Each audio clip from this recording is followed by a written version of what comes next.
नमस्कार दोस्तों, stock market studies में फिर से एक बार आपको बहुत-बहुत स्वागत है। तो आज मैं फिर से आपके सामने कुछ इंपॉर्टेंस कंपनी का अपडेट शेयर करूँगा क्योंकि मुझे बहुत सारे दोस्तों का कमेंट्स आया था इस कंपनी के बारे में एक अपडेट देने के लिए। तो चलो उसी के बारे में आज चर्चा करूँगा। तो सबसे पहले मैं डिस्कशन करूँगा जिस कंपनी के बारे में उसका नाम है नज़ारा टेक्नोलॉजीज़। देखिए नज़ारा टेक्नोलॉजीज़ के ऊपर मुझे लॉसेस चला था, आज वो लॉसेस थोड़ा-सा रिकवरी हुआ है। किस तरीके से लॉसेस चला और किस बेसिस पे मैंने एंट्री लिया, वो सबसे पहले मैं आपके साथ डिस्कस कर लेता हूँ। सबसे पहले देखिए कंपनी के परफॉर्मेंस वाइज बात करूँ तो कंपनी का वैल्यूएशन मुझे आज हाई लगा। कितना हाई है देखिए, कंपनी का अगर इंडस्ट्रीज पी रेशियो के बारे में बात करूँ तो कंपनी का पी रेशियो 50 के आसपास है और कंपनी के खुद के पी रेशियो कितना है? कंपनी के खुद के पी रेशियो 96 है। तो ओवरऑल जो पी रेशियो यहाँ पे देखने को मिला है वो वैल्यूएशन वाइज हाई है।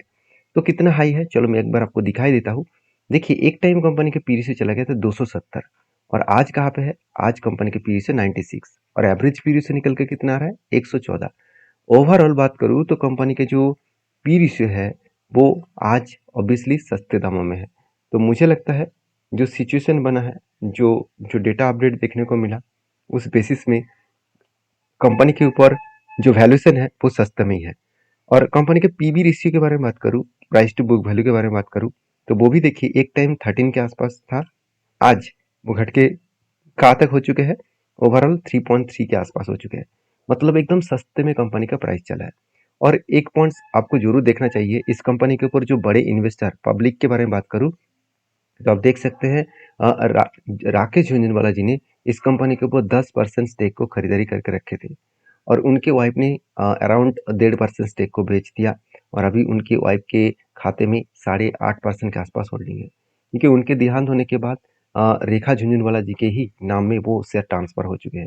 तो कहने का मतलब है कि इतने बड़े एक इन्वेस्टर इतने बड़े एक इन्वेस्टर इस कंपनी के ऊपर इतनी ज़्यादा क्वांटिटी के साथ काम कर रहे हैं तो कुछ ना कुछ पॉजिटिव सोच के ही उन्होंने कुछ डिसीजन लिया होगा। तो बाकी आपके क्या ओपिनियन है उसके बारे में जरूर मुझे चर्चा करना क्योंकि कंपनीज के ऊपर जो क्वार्टर रिजल्ट है वो देखेंगे तो इस बार कंपनी का सेल्स थोड़ा सा वीक दिखा और एक्सपेंस मिटाने के बाद कंपनी का नेट प्रॉफिट 9 करोड़ से डायरेक्टली सिर्फ 18 लाख हो चुके हैं।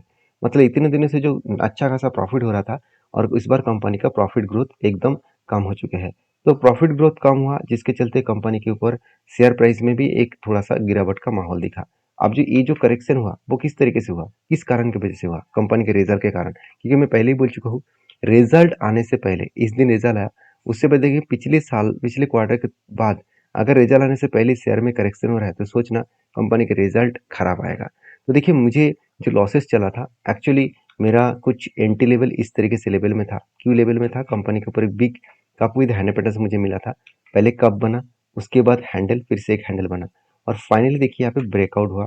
ब्रेकआउट होने के बाद ब्रेकआउट कंफर्मेशन भी हुआ था और उसके बाद देखिए कंपनी के ऊपर बिग फॉल हो गया था। अभी बिग फॉल का मतलब क्या है?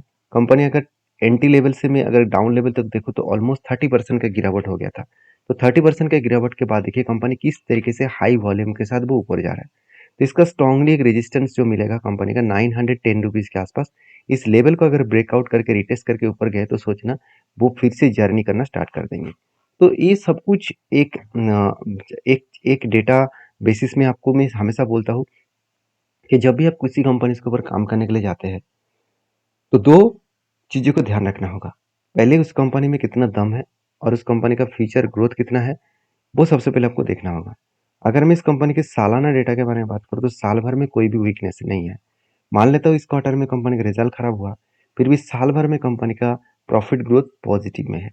उसके साथ साथ कंपनी का सेल्स ग्रोथ में थोड़ा सा वीकनेस आया करंट ईयर में, मगर प्रॉफिट ग्रोथ में कोई भी चेंजेस नहीं है। बेस्ट तरीके से प्रॉफिट ग्रोथ को मेंटेन किया और एक गेमिंग इंडस्ट्रीज के होने के नाते इस कंपनी के ऊपर जो कैपेक्स है उसके बारे में चर्चा करूँ, कंपनी इस बार भी कैपेक्स को हाईएस्ट जनरेट किया जो आज तक की कई गुना ज़्यादा है क्योंकि पिछले बार कंपनी का कैपेक्स था 8.5 करोड़ के आसपास। 8 करोड़ के आसपास इस बार वो 26 करोड़ बन चुके हैं।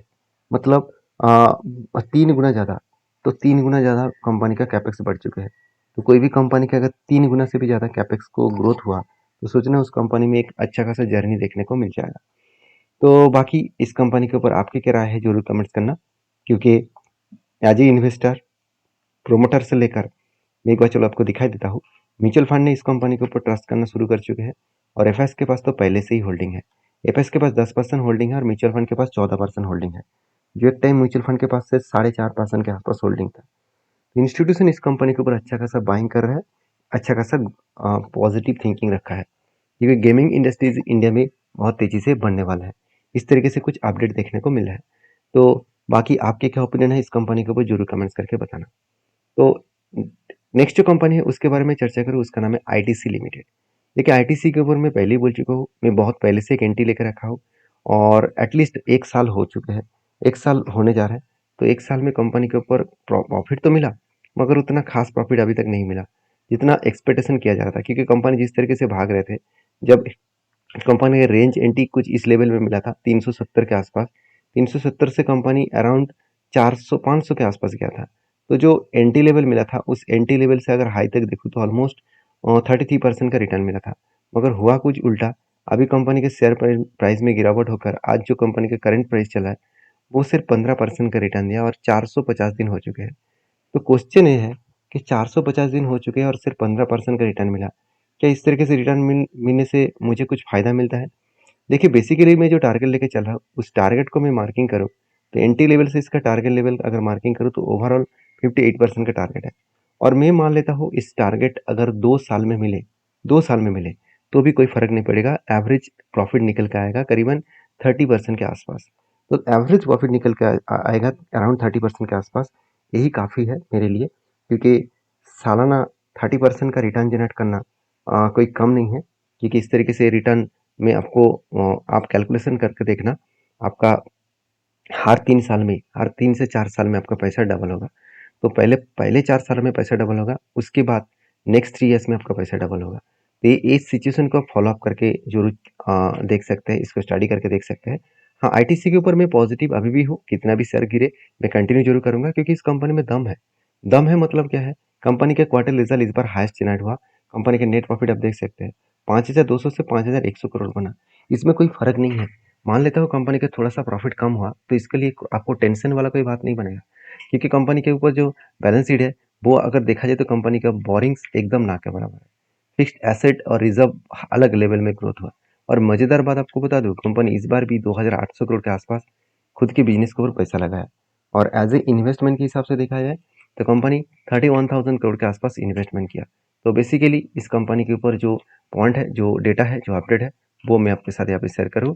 बाकी ट्रेड रिसीवेबल के बारे में बात करूँ तो कंपनी को कितना कितना प्रोजेक्ट मिला, करीबन 4000 करोड़ के आसपास कंपनी को प्रोजेक्ट मिला। तो बेसिकली एक गुड पॉइंट्स है इस कंपनी के ऊपर, वो है कैश फ्लो। हाथ में 7,200 करोड़ के आसपास कैश है। तो इस कंपनी के हर पॉइंट्स आपको पॉजिटिव दिखेगा। और आईटीसी के ऊपर एक वीकनेस पॉइंट है, जो है इसका तंबाकू का बिजनेस, सिगरेट का बिजनेस। उसके ऊपर हमेशा गवर्नमेंट का रूल्स रेगुलेशन चेंज होता रहता है, टैक्सेस हमेशा चेंजेस होते रहते हैं, तो जिसके लिए कंपनी बहुत टाइम ऑफ पीरियड में एक प्रेशराइज में कंपनी काम करते हैं। तो इस पॉइंट को जरूर आपको ऑब्जर्व करना होगा। बाकी रही बात इस कंपनी के इंस्टीट्यूशन का, तो एज ए म्यूचुअल फंड के पास इस कंपनी का होल्डिंग 11% है और एफएस के पास होल्डिंग 40% है। और बाकी डीएस के पास भी होल्डिंग्स 11% के ऊपर है।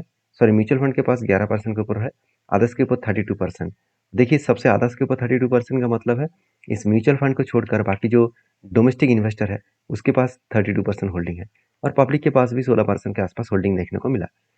तो ओवरऑल इस कंपनी के ऊपर मैं बुलिश हूँ, आपकी क्या राय है जरूर कमेंट्स करना। नेक्स्ट जो कंपनी उसका नाम है Prince Pipe and Fittings limited.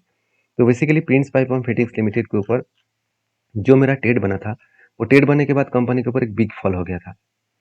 जैसे ट्रेड बना कप विद हंड्रेड पैटर्न्स का, और फाइनली जब ब्रेकआउट हुआ, ब्रेकआउट होने के बाद कंपनी यहाँ पे स्टेबल हुआ, और उसके बाद देखिए कंपनी धीरे धीरे करके इस लेवल को ब्रेकआउट करने का कोशिश कर रहे हैं।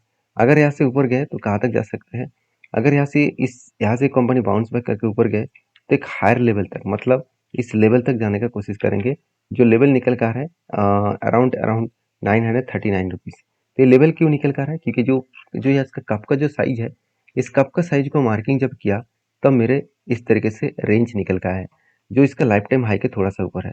तो मुझे लगता है जिस तरीके से कंपनी बाउंस बैक किया है, जिस तरीके से गिरने के बाद कंपनी बाउंस बैक किया है, तो यहाँ से वो ऊपर इजीली नहीं जा पाएंगे, क्योंकि ये जो स्ट्रांगली रेजिस्टेंस है, इस रेजिस्टेंस को जाकर फेस करेगा, इसको ब्रेक करे तो ही कंपनी ऊपर जा पाएंगी। तो बाकी आपके क्या ओपिनियन है इस कंपनी के ऊपर, जरूर मुझे कमेंट्स करना, क्योंकि प्रिंस पाइप के ऊपर मैं हमेशा पॉजिटिव इसीलिए रहता हूँ क्योंकि कंपनी का क्वार्टर रिजल्ट मुझे पॉजिटिव देखने को मिला लास्ट कुछ क्वार्टर्स में। और साथ ही साथ कंपनी के ऊपर एज ए इन्वेस्टर भी थोड़ा-थोड़ा करके ट्रस्ट बिल्ड कर चुके हैं, क्योंकि म्यूचुअल फंड एंड एफआईएस के पास होल्डिंग जितना था, वो होल्डिंग यहाँ पे बढ़ चुके हैं। तो आपके क्या अपडेट है, आपकी क्या राय है इस कंपनी के ऊपर ज़रूर कमेंट्स करना। तो नेक्स्ट जो कंपनी है उसका नाम है एल्कॉन इंजीनियरिंग कंपनीज लिमिटेड। तो एल्कॉन इंजीनियरिंग कंपनीज लिमिटेड के ऊपर गुड अपडेट है, वो मैं आपके साथ शेयर करूँ। तो कंपनी देखिए, पहले एक बार स्प्लिट एंड बोनस कंपनी दे चुके हैं और ये भी बताया जा रहा है कंपनी फिर से एक बार स्प्लिट देने जा रहा है, क्योंकि कंपनी के जो 2 रुपया अभी भी मतलब फेस वैल्यू जो 2 रुपया है, इसको कंपनी ब्रेक करेगा, मतलब 1 के बदले फिर से कंपनी आपको 2 शेयर देने जा रहा है। इसका डेट अभी तक मेंशन नहीं किया गया, तो जब मेंशन किया गया जाएगा तो मैं आपके साथ शेयर करूँगा। आई होप वीडियो में जानकारी अच्छा लगा होगा। अगर मिला है अच्छा, तो प्लीज़ लाइक करना। द नेक्स्ट वीडियो में, तब तक के लिए धन्यवाद।